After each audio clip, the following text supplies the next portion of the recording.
Hi everyone, Tony Costa here from Toronto Apologetics. So glad that you could join us. I'd like to remind you to like the video, share the video, and if you've not yet become a subscriber to the channel, what are you waiting for? Get to that subscribe button and smash that button. And also, you'll notice my this direction, no, this direction. My stuffy friends here. There's a lamb chop there, the white sheep, one of the uh, one of the sheep that went missing. If you remember in the gospel in Luke 15, that the shepherd left the 99 and in search of the one lost sheep. So that's lamb chop. And then you've got uh, Willie, the Prince of Wales here. And then our new addition, our little friend, Charlie Max. And he wants to get all Christmassy with the red bow. So he's clearly into the Christmas season. So today, folks, I wanted to address an issue we commonly hear when we engage in apologetics and evangelism to our Muslim friends. We usually hear from our Muslim friends that Jesus was a Muslim because he prayed like a Muslim. He bowed his face to the ground, as we read in Matthew 26 when he was in the Garden of Gethsemane. And I've responded to these silly arguments, and so have many other apologists who are also specialized and engaged in Islam. So you'll always hear it's the same script over and over and over and over and over, and you just get used to hearing it all the time because it's one of those common standard Dawa scripts that many Muslims use when they're trying to convince Christians that, well, if Jesus was a Muslim and you want to be a follower of Jesus, well, you should be what Jesus was. And if he was a Muslim, then you should be a Muslim. And of course, that again is just pure nonsense. So I've done videos on this issue about the way Jesus prayed and how Muslims try to argue that he prayed like Muslims, and again that is nonsense, just total nonsense. The other thing that they will also do, and some of them have tried this, not as much as the whole argument they use for Jesus, but some of them will actually try to argue that Mary, the mother of Jesus, was a Muslim. And now you got to remember that in the Islamic worldview, um, all of these biblical characters that are mentioned in the Quran, all of these biblical characters are viewed as Muslims. And so they would say all the prophets were Muslims and they all held to the one true religion that was Islam and so on. And since Mary was the mother of Jesus, the prophet of Islam, then they would argue that she too was a Muslim. And what you will find is that some of the arguments that they use to try to say that Mary was a Muslim is they'll say, well, look at the way she dressed, and so they'll point to things like this. For example, here's the famous uh, painting by El Greco. You could always tell El Greco's style. Here's a depiction of Mary, the mother of Jesus, by the artist El Greco, and they would say, well, look, she's wearing a hijab. Mary's wearing a veil, just like Muslim women do today. And so Mary was a faithful Muslim. And of course, I mean, part of the problem here is we don't know what, first of all, we don't know what Jesus looked like, and we don't know what Mary looked like. And we don't know when she would have covered her head, and women customarily would usually cover their head as a sign of respect. But again, this is not your typical burqa or Mary didn't go around just showing her eyes and so forth. Her face would have been would have been visible, would have been seen, as far as what we know about Jewish women in the first century. But this is one of the arguments that they will use to say, well, look, Mary wore a veil. She wore a hijab, and therefore, because of that, uh, she was a Muslim.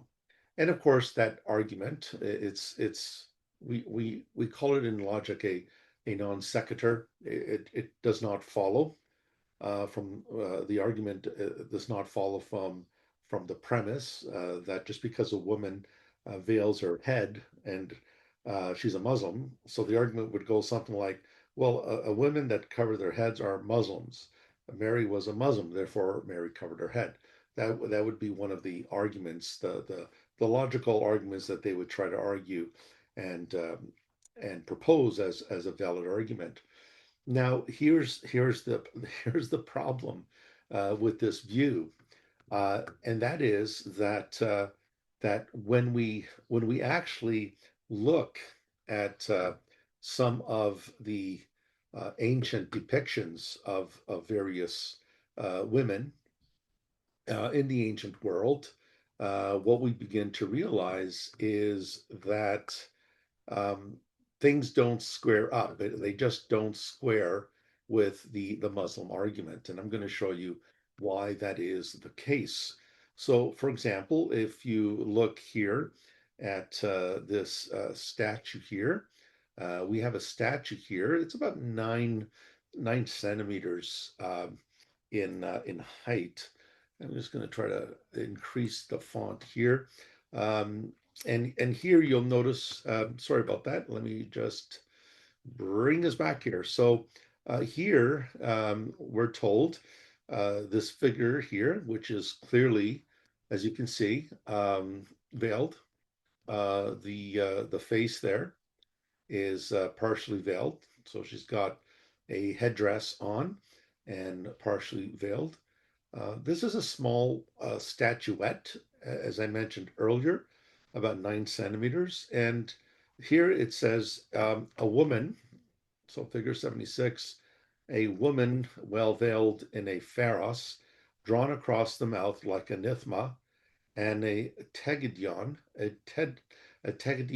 thrown off the face. It's a terracotta statuette from Meprina, and notice the date, folks. It's approximately 250 to 230 BC. They forgot to add the abbreviation BCE or BC, and this you can find if you ever are in Paris. You could find it in the Louvre, one of the famous museums in Paris, France. And this is from 250 to 230 BC. And I want you to notice here that this figure um, is wearing a veil, but this comes from the Greco-Roman world at this time, 230 to 250 rather to 230 BC. This would have been the Greek Empire, would have been the world power at the time. And so what you're looking at here is a Greek, a Greco woman, a Greek Hellenistic woman. And she's not a Muslim. She's actually, she would have been a polytheist. She would have worshipped many gods. And one of the way that these women would display themselves was by covering the face, as you can see here. Now let's apply the Muslim logic here. Mary had a veil or a hijab. Therefore, Mary's a Muslim. Well, this woman from, again, from 250 to 230 BC also wore a veil. Does that mean that this pagan lady is a Muslim? And therefore, if this pagan lady is a Muslim, well, then that must mean that Islam is pagan. Now, what is interesting about this is that pagan women also veiled themselves. Does that mean they're Muslims? I don't think any Muslim would say that's the case. So just because a woman veils herself, and they were doing this 250 years before Christ, and they were pagans, they worshiped many gods and goddesses, why would this wearing of a veil indicate anything about being a Muslim? Because this woman was not a Muslim. This woman was, there was no Islam at that time. And of course, there was no Islam until the 7th century AD, emerging out of Saudi Arabia. Now, what is interesting about this, of course, is that this is not the only statuette that we have that bears this type of representation. There are other discoveries that have been made, and we want to look at a couple more here that I'd like to share with you. So I'm just going to bring some of these up here. Let me just bring this up here a minute. And we want to look at this one here. Now, in this particular uh, depiction, let me just enlarge the text here a bit for you. You'll notice here that you have some um, the heads of women who are clearly shown, especially this one here on the far left, clearly shown to be veiled. I mean, this one almost looks like a burqa that Muslim women wear today. But when we look at the provenance, that is the time period and the background to these depictions, what do we find? Well, we find here that again, let me enlarge this. They're called Cypriotic veiled women heads from Greek Cyprus, and please note the date. The date here is approximately the fourth century BC, which is this would be the 300s BC. It kind of brings us close to that former statue that we saw. And here it points out that a lot of two terracotta heads forming part of goddess statuettes. And these would have been originally seated on the throne. So, what do we have here? You have statuettes of a goddess, a pagan goddess. And what did they look like? Well, this pagan goddess, the head here on the far left, looks like a Muslim woman.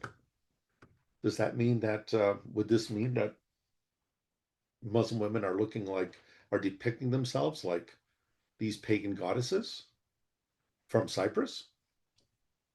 Because, I mean, if Mary wears a veil, according to the common depictions of her, and that means she's a Muslim, well, does that mean these goddesses were Muslims as well? These depiction of these goddesses.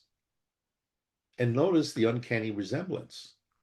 So why is it that the pagans are covering themselves, the women are covering themselves, including the depiction of their goddesses?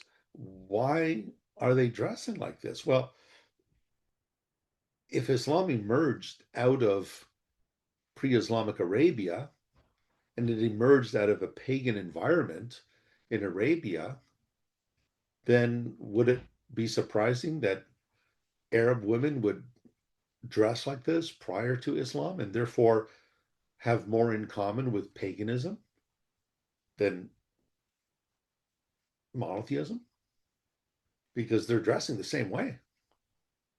And so as we look down here, they provide here the size of these heads.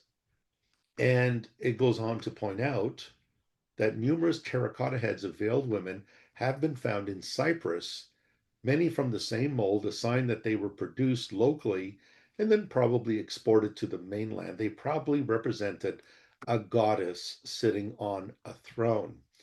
And this is from the Metropolitan Museum, the Casnola collection, and there's the numbers for these statuettes. So, what we find then, again, is no surprise that these Greek women and their goddesses were depicted wearing these veils. So, it seems that this was a very common pagan practice.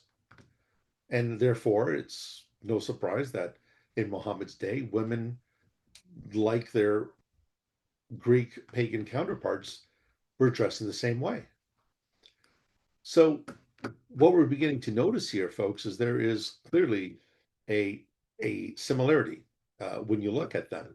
Now, there is one more that I wanted to share with you. There's one more item here that I wanted to share with you. And let's bring this one up here. And here you will see terracotta head of a veiled woman. Let me just make that a little bigger for us. And surprise, surprise, looks very similar. to some of the women that we see in the Middle East today or in Islamic countries. And notice again, it's from the 4th century, so it seems to come from this common period, the 300s BC. And this is from the Met in New York, the Met on Fifth Avenue. And notice what it says here. It says the head is mold made and solid. A mantle covers the head except for the eyes and nose. The edge drops over the forehead in loose pleats and is slightly wrapped diagonally across the face from the right side down to the left, covering the mouth. The fabric is grayish pink with some small sparkling inclusions. And so here again, and there's some information here. This is from the Cypro-classical II period. Again, notice the culture is Greek. Again, not surprising because the Greek Empire ruled at this time. The 4th century, you're looking at towards the middle of the 4th century, you're looking at the time of Alexander the Great. And so you have all these depictions available at the Met. But once again, um, this comes from again the 4th century. It's Greek, and we know what the Greeks believed in terms of religion. They were polytheists. They were idolaters. Um, and so, would we conclude by the same logic that our Muslim friends keep saying, well, Mary had a veil, Mary wore a hijab, and therefore Mary's a Muslim? Why don't your Christian women dress like that? But the fact of the matter is, pagan women were dressing like that. Pagan women would veil themselves and so forth. And so, if we're going to use the logic that we hear about Mary, the mother of Jesus, well, then by the same token, they would have to argue that these people, uh, these Greeks, these Greek women, by the same argument, would this lead us to the conclusion that these women were also Muslims? And the answer is no. There's no correlation between the two. And even if Mary did cover her head, it would have nothing to do with Islam. And it would have nothing to do with any um, revelation by Allah. Mary was a first century Jewish peasant girl, and Mary honored the Word of God. She believed in the Tanakh, the Torah, the prophets, and the writings, what we know today as the Old Testament. That was her faith, her scriptures that she believed in and that she heard read in the synagogues and so on.